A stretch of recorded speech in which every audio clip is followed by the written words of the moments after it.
Welcome back, everyone, to Stacking the Deck. All right, I'm joined here by the legendary, the man, the myth, the legend, Kurt Cresswell. Oh, Y'all thought I was going to say Easton. I'm sorry, Easton. Kurt's a legend here. And Easton Evans. No, Kurt's a legend. MetaZoo legend Easton Evans. That's right. We have an exciting episode. Lots of news this week. All right, guys. So we love yapping about the news. Yeah, I don't think there's a whole lot of big news, but I thought we could touch about what we know so far about Meta2. This has been fun to talk about. Obscurids, they've got their party box. Cryptid Camp Kickstarter wrapped. Sorcery Beta's reprint, if there's any updates on that. I know a lot of people were moaning. Is there any updates on Marvel's Magic Secret Lair? I mean, Magic's Marvel Secret Lair? I mean, the spoilers are out, Yeah. Nothing crazy. I mean, it's already out. Yeah. It's out. Okay. Yeah, the problems with it is the packaging was a lot worse this time around. Usually they put in a really nice box that says like Secret Lair on it, and it was in like envelopes in a bubble mailer. Oh, so nice. People were getting them, and like their $40 cards are just like bent and creased because it's the postal service. Of course they are. And it's like, wow, this never happened in all of my previous Secret Lairs because they've been shipped in a hard box. Then it was like cool to get them, and now they're already cutting back on packaging, trying to squeeze every dollar they can out of just printing that shiny cardboard. And people, because of that, the price of them went way up. I was going to say, to have a mint copy in some weird roundabout way, that's kind of a good thing. Yeah. Now, are we betting that's intentional at all, or no? I mean, no. Shout out to Andy. So if this was MetaZoo, Andy style, for sure. Yeah. Like, let's ship it damaged. Matter of fact, let me get the hammer and nail so I can mess it up myself. Cryptid Nation first edition style. Yeah, I don't think it was intentional. I think Hasbro obviously is just trying to make as much money as possible and cut down on costs as much as possible. But luckily for those of you that didn't pick up the wait, hold on. You're saying Hasbro can't afford boxes? That's a bigger problem. They used them all up on checker sets, man. They can't put their Magic cards in hard cardboard boxes anymore. Only little envelopes. But it's okay. Good news. After the price went way up because of all of the shipping costs, more of them got shipped out, less shipping issues, and the prices went right back down. So it's okay. We're all right. Dang. No one stonked for too long, and you can still enjoy your Marvel characters. The casino is closed. But for a while, you could sell that Iron Man for like double what you paid for it. So that was pretty cool. Man, imagine trying to make money selling cards. That's crazy to me. How's that even? Come on. It's tough. Yeah, I'm being sarcastic. Okay. Hopefully, somebody can pick up on that. Yeah, it's like I've been retired for 15 years now off of cards. Oh man. Well, that would be the dream, but I don't even know if that'd be the dream because that means you would have to show up to every convention. You would have to be at every card show. I mean, for people, that is the dream, though, right? You're doing what you love. You're making money off of your hobby. Like, let me be okay. So something about like the current climate. I'm gonna do like a investing talk all of a sudden because I feel like I have TCG related information. Okay, so I just sold. Oh, you have secret news? No, not secret news. Just more about my life. I'm sure we're gonna talk about my life. That is secret news, actually. Not a lot of people know. Oh, secret news. Yeah. No, I just sold a case of the Pokemon Center Surging Sparks ETB. Oh yeah. Yeah. And I'm not trying to be like a fudster or like, oh well, yeah. But I also don't really like flipping or scalping in that regard. It feels weird with cards for some reason, but for some reason when it doubles in price, you kind of feel, at least me, I feel obligated. I have to get rid of it. I don't know. For sure. I don't know. I don't know what I'm getting at other than like basically this whole market condition of cards at the moment feels really volatile. I guess that's what I'm trying to say. I don't know. It's following the trend of crypto and trading card. There's an interesting article by Josh Luber, who is the creator and founder of StockX, like the huge, sneakers.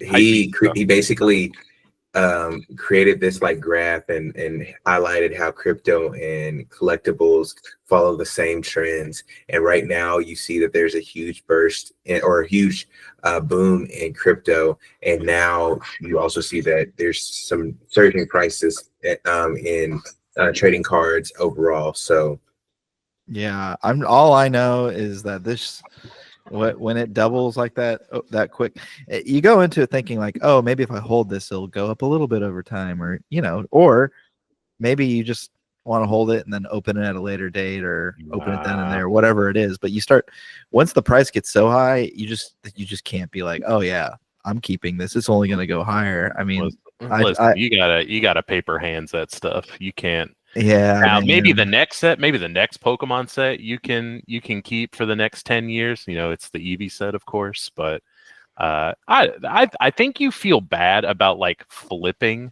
it because it's sealed. Like if you opened all of those ETBs, yes, exactly. If you open the packs and you hit like a special illustration rare, and you're like, oh, okay, this is like a $200 card, you wouldn't feel bad at all. You would be like, yeah, let me get my bread.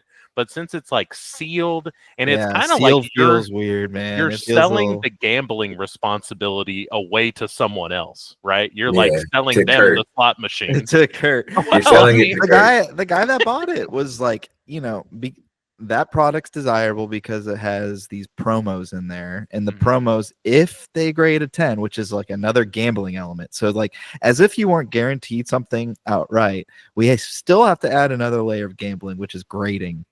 Right, so it's like the Russian doll of gambling here. Biggest fucking racket in the TCG world. Yeah, I tell you, grading cards. But and don't get me wrong, there's a few cards I like that are graded, and I think of it as like a protective case. And in some cases, like the card that I'm, whatever it is, if I'm attached to it, it's worth $15 of protection to me. Sure, so like send it in. Yeah. But the again, it's just another scratch off. That's what they are, right? And I think that's maybe where you have some of that, like, I don't like doing this because you're selling the gamble to somebody else.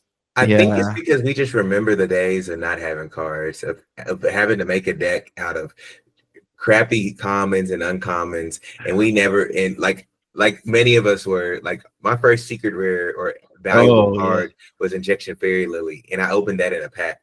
So to me, like I think I remember my friends for doing their chores, they used to get base set packs. First edition, they do the chores. Their mom had a box in their pantry, and they would pass out like base set Pokemon packs. And like for me, it feels almost like sinful by not opening it up, but it seems to be the smart side to like sell it while it's sealed. So I think it's that kind of continuity, that dichotomy of trying to justify your kid's side of like, I want to open this stuff because I never had it, to then being like, I'm an adult now, I need to make smart fiscal decisions. And it's like they're fighting each other. Oh man, I love opening packs, but it's so emotional for me. Like I already know, Kurt knows, like the mental that it does to my brain. Crash out that you have whenever you just open a dud pack or a dud box. Tilted. It's still, what was our retro packs, the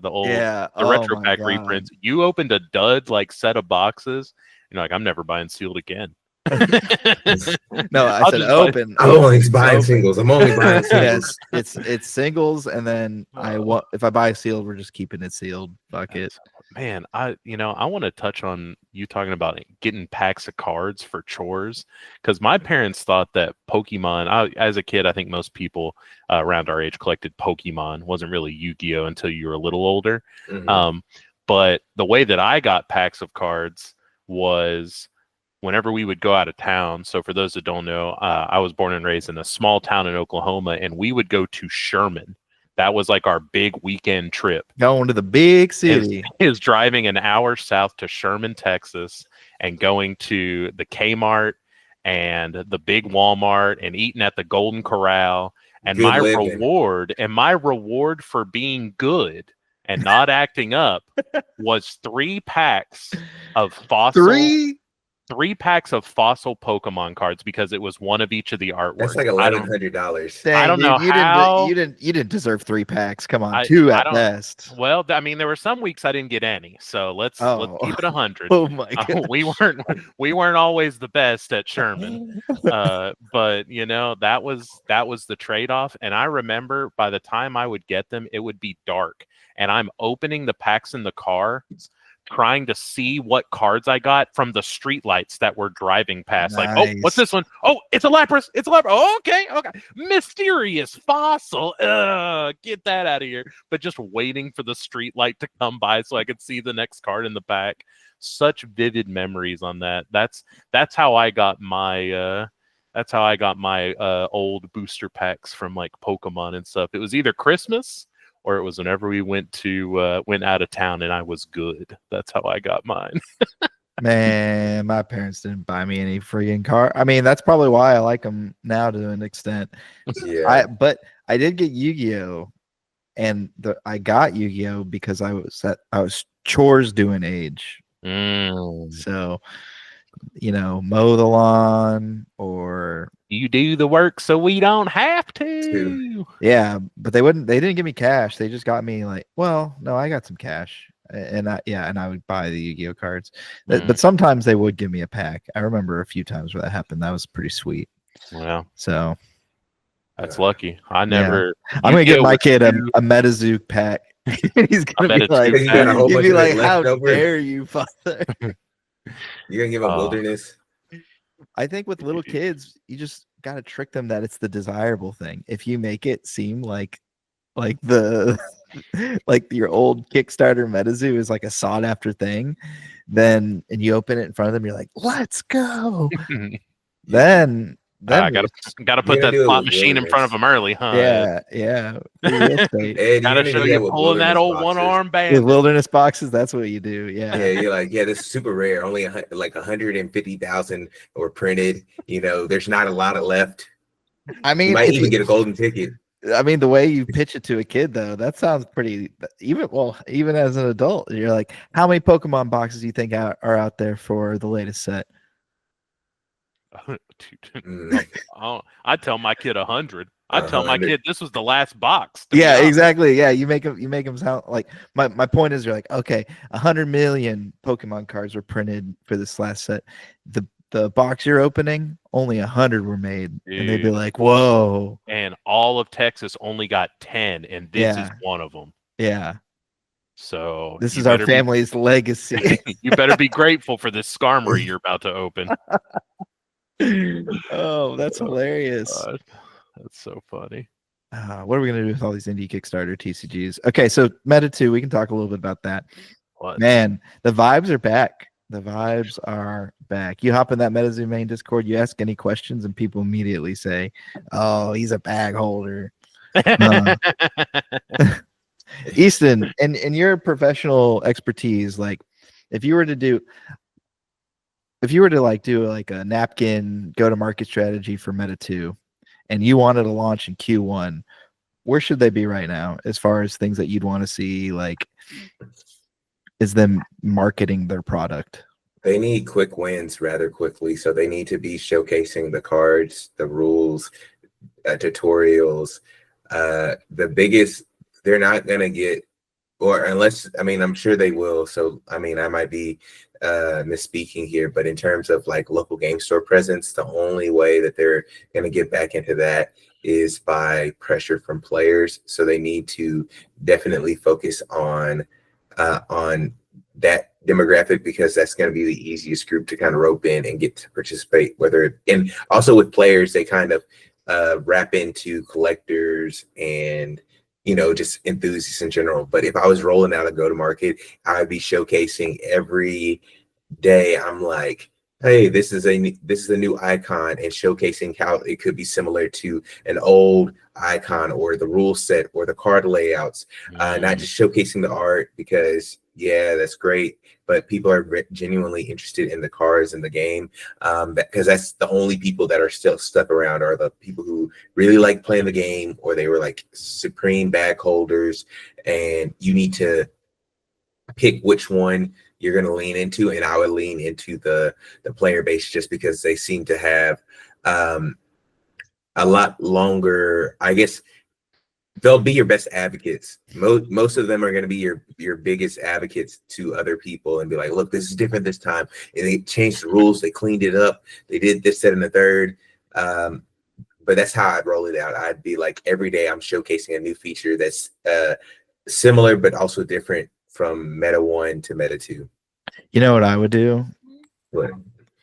I don't know if they got this in the bankruptcy filings or whatever, but some of that data, they have to have email lists off the MPN. Oh, for sure. And I would start remarketing back off that email list from the MPN, and I would be sending stuff direct to these folks' emails about like where to find us on our socials. Re-engage your socials, all right? The way it seems like it's looking like they might not have access to their socials. I'm just assuming that, or their website. That's the only excuse I currently think that could be, because if you're not leveraging those channels by now, then there has to be a bigger reason. But don't worry, like in the meantime, buy a domain on anything, just something, or it doesn't have to be a website, but should be a website. But you get the idea. Like, just start scaffolding and putting something together just to get this train rolling, because if I don't think Q1's really reasonable, but maybe it is. It just doesn't seem like who are you selling to at this point? The 15 people commenting in the main Discord, or I mean, I don't know. I mean, it's gotta. You're right? Like,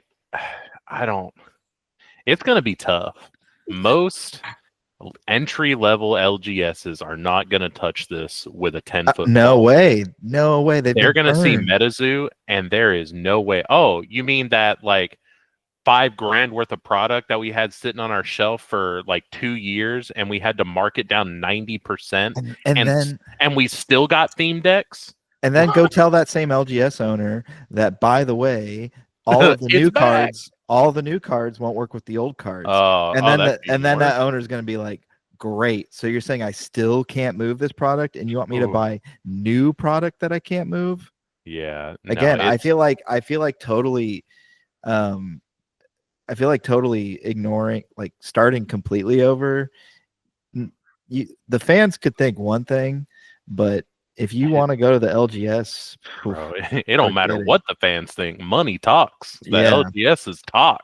Yeah. And no one's gonna touch any of this. What they really should do is they should send out LGS kits completely free that have like X amount of free cons, X amount of free product, to either have the store, it would obviously have to be on a sign-on basis.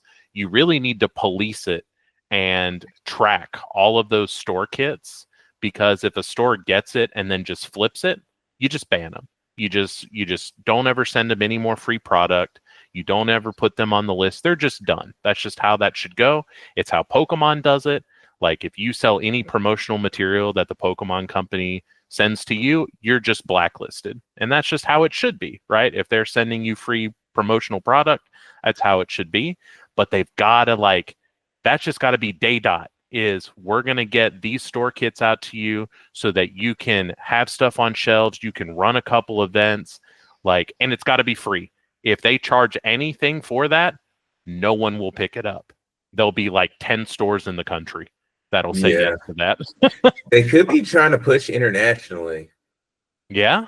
They could, where people don't know, but I'm trying to figure out what their path is, and they have again a star-studded crew. I don't know in terms of if anybody has worked in trying to revive a game. I hear a lot of oh, we built this, or if I was part of this team of this super successful game with an amazing IP, but not a lot of revivals, and not a lot of I'm you know, I'm down a couple of cards. Like my card advantage is down compared to my opponent. Like these people, from my vantage point, are working with really well-oiled machines and in terms of card games. And so I'm curious on how they're going to reach either there being a new fan base or reorganizing the fan base that was already part of MetaZoo, because again, there's a lot of different games, and if I'm not playing MetaZoo, I'm playing Sorcery, COA, but there's other people playing Lorcana. So we just got to figure out how to get those people back, as well as encourage newer players and new people to give it a try again, just in case. It's gonna be tough. People sort of say, oh, they spent all that money to buy the IP, right? The brand recognition. But all that good brand recognition from the players also comes with all the bad brand recognition from stores, from collectors, from literally everyone but the players. Yeah. All have a negative taste of MetaZoo in their mouth. You say international, but it's really tough to market a bunch of American cryptids to an international audience. They usually had like a couple overseas cryptids, but there were not nearly as many, so I really don't even think international is how they're going to do it. I don't really know what they're going to do. Like it's going to be tough. Yeah, I just feel like who do you sell to at this? If distributors are out, LGS are out, there's a few people left in the Discord to maybe like it, but then I don't know. No, I know what you do. You bring back the hype. You make the print runs incredibly small. You make it to where the secondary market is dumb expensive. That's what's gonna happen. And people are like, what? I'm able to make 2,000. I'm able to make COVID time level gains again. That's gonna get the people back. That's the OG model right there. That's what you do. That was the original MetaZoo model. 100 boxes. Yeah. Now the lottery style. But the difference was, I don't know how intentional. So, like the first set, I like to believe original Kickstarter MetaZoo, nobody knew what was going to happen with that. Mm-hmm. That thing wasn't funded that much at all. Mm-hmm. But this time, I think no matter what, this first set's going to go, it's going to go crazy. Parabolic. Yeah. 100 boxes, tops, lottery style. No one will be able to play the game. Nobody plays the game, just like it was in the beginning. Only it's just bought and sold on TCG Player. That's it. That's another thing. That's something. And if you listeners recall, earlier in the year, I shilled for the Neopets trading card game a lot. And they have. How's that going? Dude, they fumbled so bad. Like this second set was delayed. It just got put out. Still no organized play. Still not even on TCG Player. Oh, no. It's and they're like, oh, we're having talks. Listen, Upper Deck, you are not a small fish in a big pond. You are a big fish in a medium-sized pond. Like, you could get the talks done if you needed to get them done. But they just haven't. I have completely, the game is fun. I love the game, but I am just so out of it because they just are like, haha, look at our pretty little cards that we spoil every week. Meanwhile, okay, you've got Wizards in the background saying, hey, Neopets Secret Lair. Oh my gosh, that would sell more than the entire new Neopets IP. It would. My god. I'm gonna say it now. RuneScape Secret Lair. God, that would get. I don't even. Yeah, it would go nuts. People laughed whenever they revealed SpongeBob Secret Lair, but that thing's gonna stonk so much. Yeah, that's like the core player base of Magic these days. Mm-hmm. Are people that watched SpongeBob as kids. It's gonna go crazy. I'm gonna buy into SpongeBob Secret But Lair. it's like IPB damned, but at the same time too, it's like you. I don't know. I saw MetaZoo doing this with Hello Kitty, and I hated it at the time. But I guess Magic players don't care. I don't know. No, I think the Commander crew is a completely different, They're their own group of people who play EDH crew, and They are now the largest group. Let's not get that twisted. No, I get that, but it's even weird Together strong. with them. It's like going to a tournament. Like I went to was it Magic Fest in Salt Lake City, and it's like 4-1 competitive players to or EDH players to competitive, just regular competitive players. Yeah, standard players. I'm like, bro, the EDH hall was like massive, and every pod was filled. And those people who are like playing in the main event, it was like a fourth of that. One, I mean, like you were saying, Commander's taking over, but it's weird to see like them trying to like make it super competitive, because it's like, there's like a level of like political, like, it'll never be a competitive game in my eyes. And I know, oh my God, that comment probably lit so many people up too. But I've played Commander with Kurt and friends several times, and even when I win, I don't feel like I play like it doesn't like feel I played good. No, it just feels like one person picking on another person, and then it's like I pick on you. Yeah, and then the other person feels bad, and that makes you feel bad. So you pick on somebody else, even knowing like full well the good strategy is to just eliminate that person outright. They feel bad.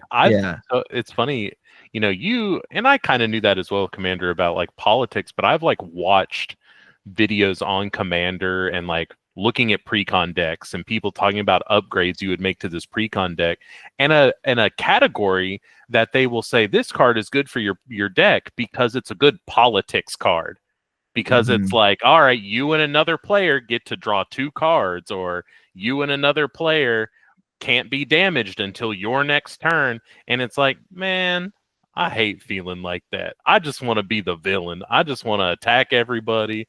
But that's not how you play. That's not how you play Commander on like a competitive sense. And I feel like that's really taken away from it, like taken away from the casual aspect that was Commander. But I guess there's a difference between EDH and CEDH. So I just don't like my toes.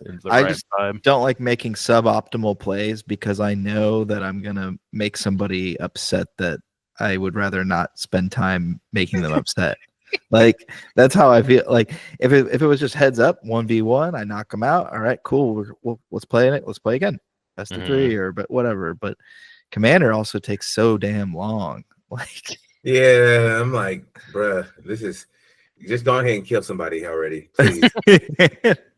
Well, like you got your one con. Please tell me you got your combo that you can like infinite loop and kill us all. It gets solitaire, because you look at the board state and everybody's got their board, and there's like 15 triggers on their board, and it gets to a point where I just tune it out. I'm like, okay, they're gonna do their turn, like, and then my card makes a treasure, and this treasure, when I tap the treasure, I get to create a token, and that token allows me to draw a card, but that card that I drew allows me to do this other thing that gives me 3 mana or whatever it is.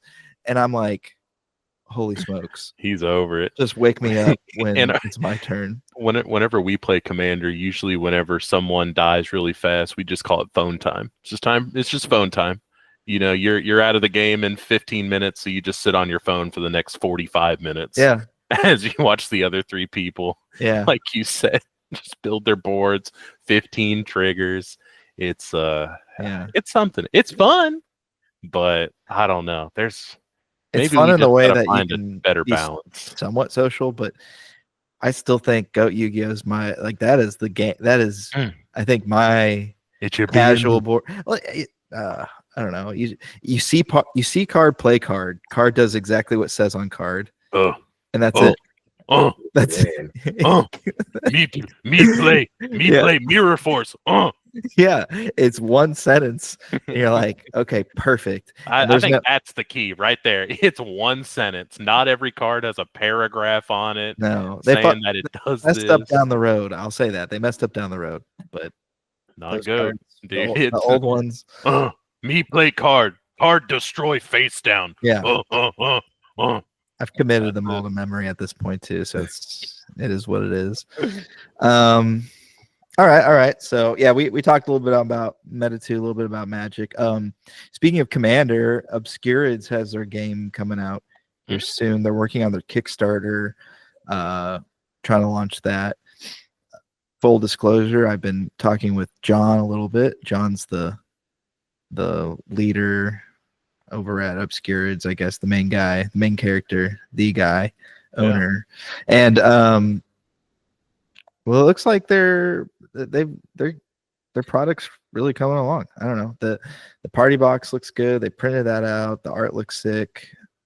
The let's see here. They're leaving tomorrow to go to PAX at booth 2636. So if you're listening to this, get yourself a free promo. Yeah, they doing it right. Yeah, get a free promo. Trenches. That's right. Yeah, you got to be at events. Kickstarter's early next year. You could say Kickstarter in Q1 of next year. So, you know, I think they really did it right with that first product being that party box, right? It's an all-in-one product. It's a play product, right? Isn't that crazy? It's an all-in-one play product where you buy it low entry cost, which can then be supplemented elsewhere. I think that's really what you got to do. And I mean, we played the game. If you guys remember, we did a video with them where we played around, you know, with one of their stages of their beta development, and it was a lot of fun. If you guys haven't seen that, you should definitely go check it out. I think it showcases Obscurids pretty well in the sense, like the similarities to Commander and other like quad style games, even though it's not it's not Commander, but it plays like Commander, and a lot of people I think would enjoy it if you like Commander. So definitely check that out. But it's good, you know, they're doing what they got to do, right? You know, they're going to the events, they have the booth, they're promoting their product, and their first product is a nice all-in-one play product, which I think is really what will make or break them, right? So I'm leaning on the make because I like the people behind it. So yeah, most definitely. Yeah, good people. Now, speaking of people behind it, let's talk about Cryptid Camp. What a segue. Kurt, well, you got to spit out your I timed it. I was like, oh, wait. Come on, to spit out his drink on stream? Come on. Oh, my goodness. So, like, how do I beat around the bush on this without making it sound like I hate some situation? I don't have anything against Bailey, I guess, as like he's never done anything wrong to me particularly. So I'm able to kind of abstract myself from that situation. But there's a lot of stories about the owner, I guess, of Cryptid Camp being involved with, I don't know, TCG. I don't even know if scams is the word, but nefarious acts, dirty deeds. I don't know. Dirt cheap. So this is all wild speculation. I don't have anything on it concrete, but that's the main reason why people were like, "Boo, Cryptid Camp." There's another thing that was brought up. Like there was some MetaZoo fan art that didn't win. That was selected as part of the art that's in their core set. So a lot of people were like, "Oh, Cryptid Camp stole the art. They stole MetaZoo's art. Meta 2 should own it because they bought MetaZoo in the bankruptcy or whatever, and that should transfer to them." So that seemed a little suspect. So I messaged Emilio, their I guess CEO. I think that's his title, but creator, something. CEO, developer of the game, to ask if that was true, and he said it was not. So I'm just sharing info with our audience if they want to know the tea or the gossip on that. They did I think their Kickstarter wrapped on, it was like Black Friday. Yeah, on the 29th. It was a $25,000 goal and 80,000 was pledged. So they tripled their funding goal. Yeah, that's not bad.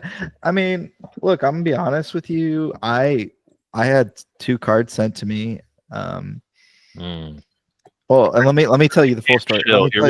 Let me tell you the full story of this too. Like, I asked for cards to be sent to me because I just asked, and Bailey's like, sure thing. Later, I was reached out to be an influencer, and I'm like, well, first of all, I don't even know what that really means, but sure, that's okay.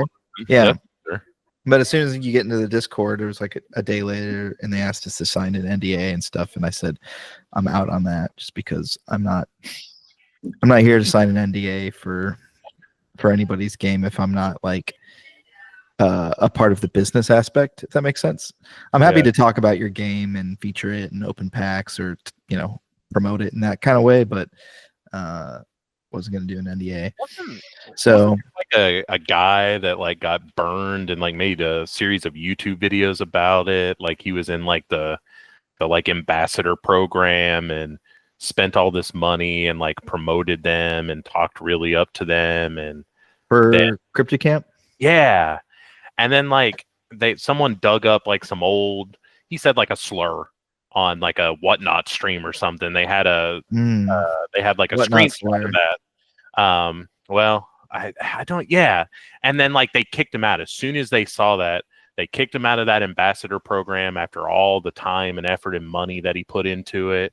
And he was like feeling pretty salty about it. And I forget, I remember seeing it and I was just like, man, if we're already doing that and we're like pre-launch, who is this really how we want this to go? Like, you could just try not saying slurs. Well, it.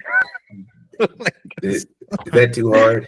Well, we are talking about people trying to flip trading card games, so usually that. What are you saying? I mean, nothing. Anyways, I remember that, but I don't know. I still can't even get. I think the game's booty cheeks looking. So I actually think the game looks cool. I watched Kevin's video. Oh yeah. It's cryptid sorcery, dude. I don't know. I like sorcery and I like cryptids and I like the art. The cards, I will say this too. The cards themselves are very like they feel good. The ones that were sent to me, like they felt like almost like Digimon's print cardstock. Yeah, mm-hmm. It's kind of similar to that, which I actually think is some of the better. I'm talking about the quality of cardstock here, but I thought it was surprisingly nice. Didn't feel like cheap Chinese bad cardstock. The hollows look good. What is for comparison? What's a bad cardstock? Like MetaZoo's. Okay. Well, there you go. Yeah, Kickstarter. I'm just trying to get both ends of the stick. Yeah. There's some funky old MetaZoo cardstock. Oh my god. Yeah, it feels like a high grit sandpaper. Yeah, it does. Yeah. Take the paint off of a screw. Made out of compost. Wear the paint right off your trade binder. Mm-hmm. Oh man. Yeah. Okay, that's good. Well, that's good. Good print quality is good, obviously. But and speaking of good print quality, we love the print quality of Sorcery Beta so much that we have to print more of it. And I guess that's the main point of contention. I'm in like the Sorcery Discord, and every now and like every time I hop in there, that's their conversation is don't print more beta. And then somebody's like, no, we need it here in Europe. And everybody's what's Europe?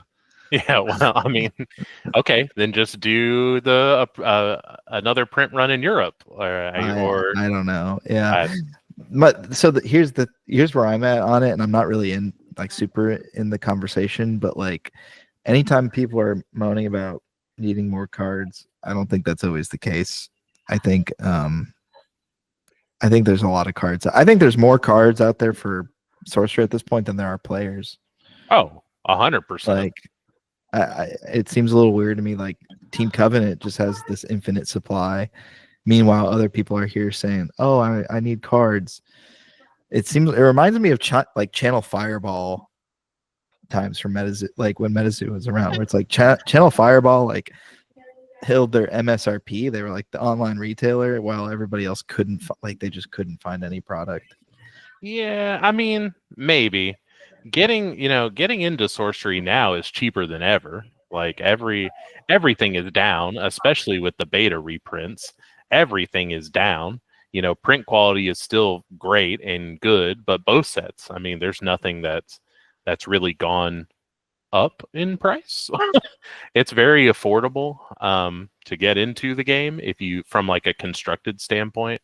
I think from a sealed standpoint, people saying that we need more beta are probably those people that, you know, have a distro allocation, but they're not an LGS and they just want to get more boxes to try and rip. You could Or- buy 6 boxes of beta though right now for 150. That's crazy. Like 150 each. And so I'm That's saying if really you wanted, good. yeah, if you wanted to buy it to play it, and I'm agreeing with you, if you wanted to buy it and play it, then it's available. Mhm. But the only people that are wanting these reprints are to, I guess, Rippers and flippers. yeah. That's all that it is. It's rippers and flippers that don't want to pay MSRP, but their allocation is out at their distro and they're not selling them any more of it. We've still got it in stock at our LGS, and that's how I know that it's not that bad yet. If we still got it, then it's okay. Yeah, people play it there too, so Yeah, exactly. So I don't. I understand an international market being like we can only get it from like one source, and that one source marks it up or what have you, which is funny because, you know, most of the EC team, or at least, you know, the two like faces of the company are European based, right? Or maybe I think Eric is from like New Zealand or something, but like, you know, not American. And they're saying we're having product problems. Well, that's kind of how it is for everything, right? Everything that isn't in America is just, that's just how it goes. And that kind of feels bad, but I don't think the solution is print more for everybody. Maybe have like a limited release in Europe or wherever, whatever market the 30 sorcery players want more product in. But I wouldn't print any more beta. well, for then this. they're doing the whole MSRP thing, and But like that, those box prices hold. Like it's hard to find that for less than MSRP, at least on beta. You can find Arthurian Legends for around 105, 110, which is below MSRP. I believe it MSRP'd at 130. Just because I think they printed a lot more of it because it was lower pack count in the boxes. So they printed more boxes of it to probably the same card size, like the same booster pack size as beta, but more boxes of it because there's less packs in a box. I honestly think indie TCG boxes should sell for like $90, $100 or 100. But it should be $100. You shouldn't pay over $100 for any non-big 3 product like booster box. You just shouldn't, because no one will buy it. You know, that's how you weed out that casual fan base real quick. You know, if you pay more than $100 for a booster box and you brick, you will never buy a booster box again for an indie TCG. Me. You buy a bad booster box in a game that you're not super invested in, you will never purchase another box again. So it feels bad. It's just, I mean, speaking of which, I don't think anybody here follows Grand Archive much, but it's crazy that they're still making sets. This is let's see here. They have they're releasing their next set called Abyssal Heaven. okay. I don't know.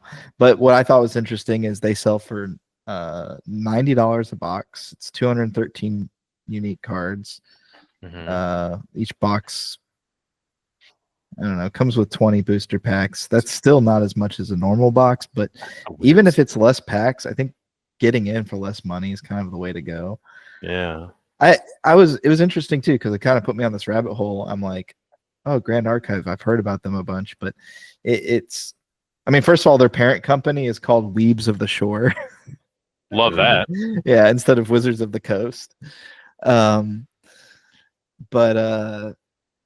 yeah, I guess what I'm trying to say is their website looks really good. That's really what took me to it. It has like a whole organized play like portion. Are they going to turn it into Okora? I think so. I don't know. Like, if you get a chance, check out their website sometime. It is legitimately like what most indie TCGs should aspire to have, at least as a website. They have recent articles. they're actually doing press releases. Like I read a press release for their new booster set. That's how I Whoa. found out about it. Just like some basic good quality marketing. Mm-hmm. I know of some former competitive MetaZoo players that switched over to Grand Archive, and they're they get a couple hundred players for their regionals whenever they have them. So I mean, it's not completely dead. That's winning in TCG world. Yeah. Especially indie TCG world, right? I mean, I don't think you're ever gonna, get the 3,000 player Pokemon regional turnout that it has become now. If you're an indie TCG, at least not in like your first 5 years or what have you. But a couple hundred players showing up to your regional is pretty darn good for an indie game. I mean, that's what we peaked at, like 300 something for Dark Tower, I think, which was the biggest one in MetaZoo. It was like 360 something, 363. It probably would have been way more if it wasn't in freaking Point Pleasant.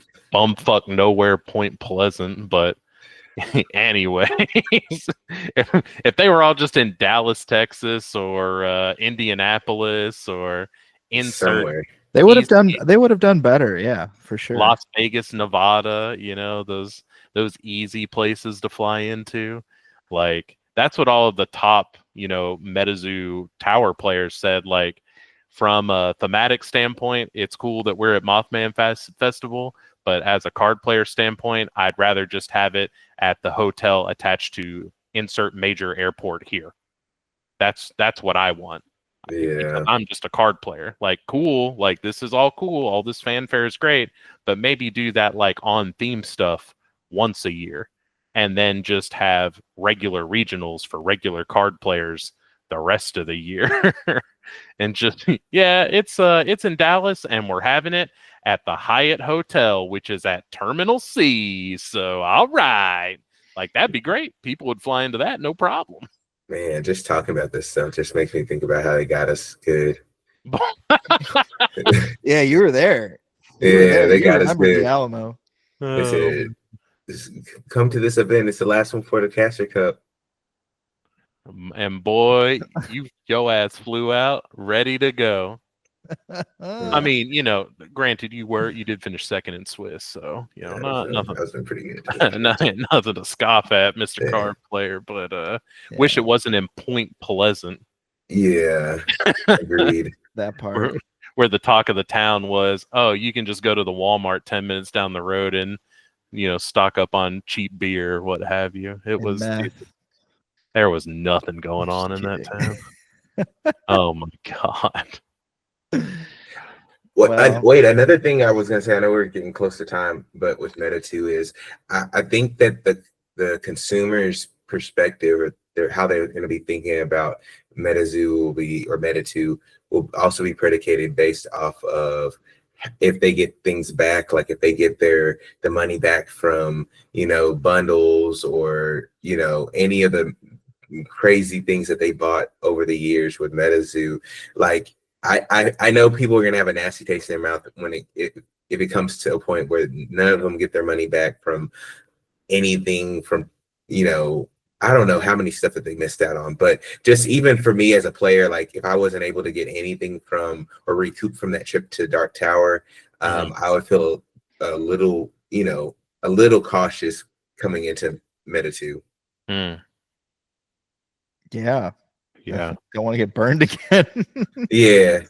I mean, I don't know who if anybody, if the money is going to cover to take care of everybody, but I know people are going to be thinking about that for sure.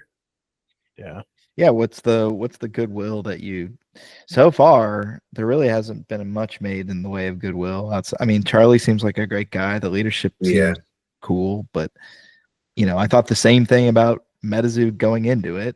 Before you found out how the sausage was made. Yeah. Seriously. I mean, again, if you weren't really involved with the Discord and stuff like that, you'd watch those interviews with Mike and not knowing anything, you'd be like, oh, he seems pretty, cool, normal, whatever, likable. Yeah. He seems like a nerd, and I relate to that, I guess. But Charlie, we'll see. I don't know. I wonder, like, does the company really need to be profitable too? That's the other question. So it's like, if it was $2,000 to buy it, then there's all the operating expenses. 2 million, not Sorry, 2,000. sorry, 2 million. 2,000 is what I would have paid for it. But but 2 million in the hole on top of your current operating expenses. It's got to add up quick. And then is the goal, I mean, you think they're going to try to recoup that on the first set? I mean, is that even, You can't possibly. right? Yeah. So how far in do you have to go with it to make it like, you know, break even? I have so many business related questions just on like how that's going to play out. You will so never far, know the answer to. So far, their biggest mean of communication so far has all come through Nick's strength and Pokemon interview. So when people in the Discord ask a question, they're like, "Oh, watch this interview with this YouTuber who, you know, isn't an employee or anything. It was just a YouTuber interview."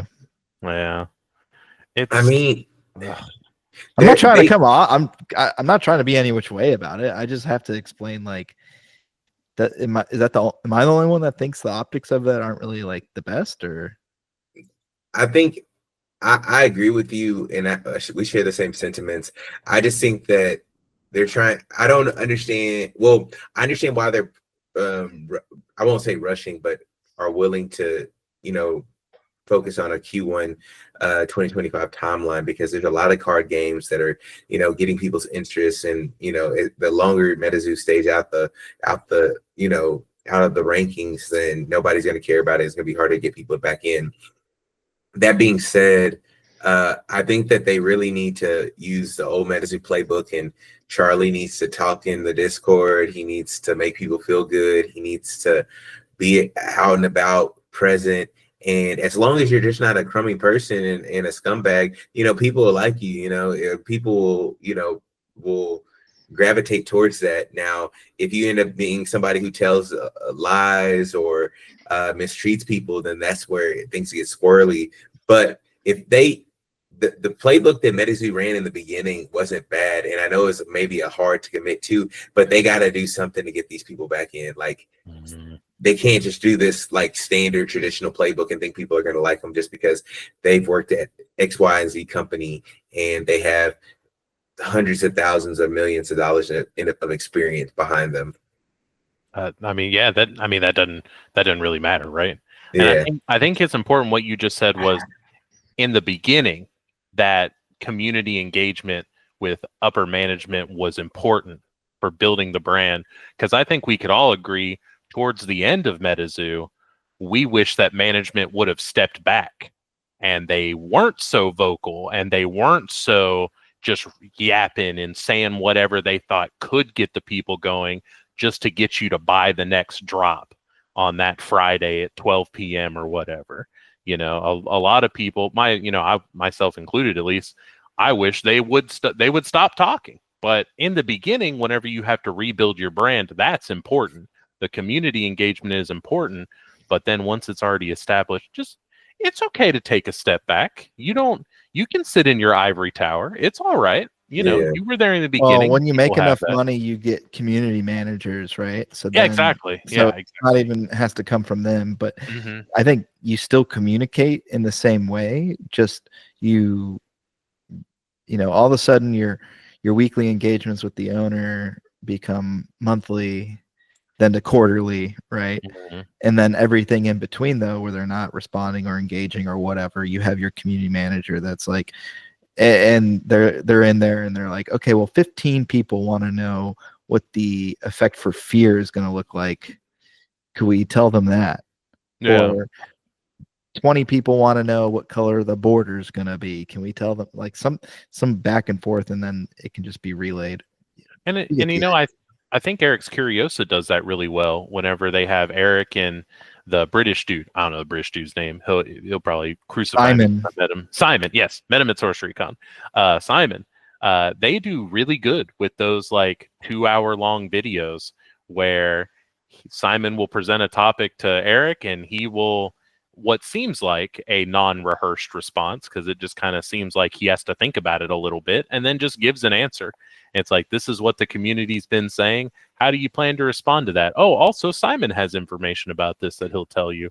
I think they did great in Sorcery.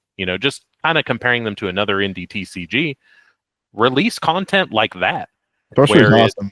Where you're sitting down with management and you're answering those questions on a monthly basis or a quarterly basis or whatever. But like, you can be present. I think a video like that would do just as well, instead of you just being in the Discord every day responding to one random post where someone's like, at Charlie, when are we going to get this or something like that, and then you respond. Like, why not just like save all that good stuff up, put it out in a video, because it reaches more people, and then bada bing bada boom, you got some good content that people can watch. Yeah, a video on your channel.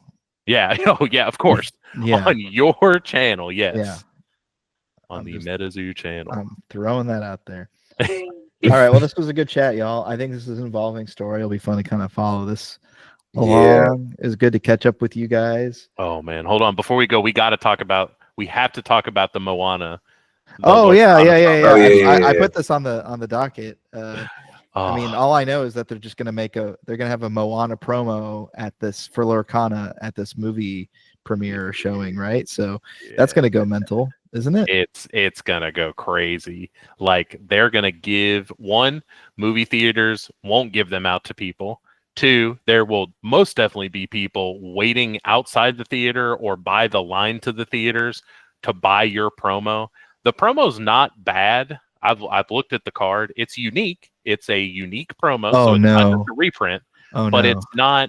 it's not necessarily a good card. Moana isn't really a card that has like a stonky version, but that's not to say that they won't print one in an upcoming set that makes this card stonk. But it is unique. It's not just a reprint from the set. This is a unique card, and we all know about them unique Lorcana cards. We all know how much money they bring. So, are we gonna go see Moana? I'm seeing Moana. I'm giving $40 to the high school movie theater employee for the whole box of promos, and I'll make my 1,000 on TCG Player. You look. All right, we'll report back once that happens. I want to follow this story. It's time to go. This is the most interesting story so far. All right, gang. Man. Well, hey, it was good catching up with you guys. I want to thank our audience again for stacking the deck with us, and we'll see you next time. Peace.